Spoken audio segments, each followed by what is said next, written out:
করুন। মানুষ যখন মিথ্যা কথা বলে, নবী করিম সাল্লাল্লাহু আলাইহি সাল্লামের একটি হাদিস বুখারীতে বর্ণিত হয়েছে, তিনি বলেছেন মিথ্যা কথা বললে একটা সময় একটা বলে আরেকটা বলে মিথ্যা বলতে বলতে আল্লাহর খাতায় দুইটা তালিকা আছে আল্লাহর কাছে। একটা হলো মিথ্যাবাদীদের তালিকা, আর একটা হলো সত্যবাদীদের তালিকা।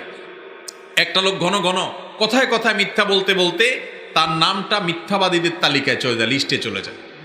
আরেকটা লোক মিথ্যা না বলে সত্যটা বলার চেষ্টা করে, মিথ্যা এড়ায়, এই এড়াইতে এড়াইতে মিথ্যা বাদ দিয়া সত্য বলতে বলতে বলতে সত্যের অভ্যাস করে, নিজের মিথ্যা বলার অভ্যাস দূর করে, নিজের সঙ্গে লড়াই করে এবং কথা বলতে গিয়ে থেমে যায়, আরে আমি তো মিথ্যা বলছি, আমার নাম তো মিথ্যাবাদীদের তালিকায় যাবে।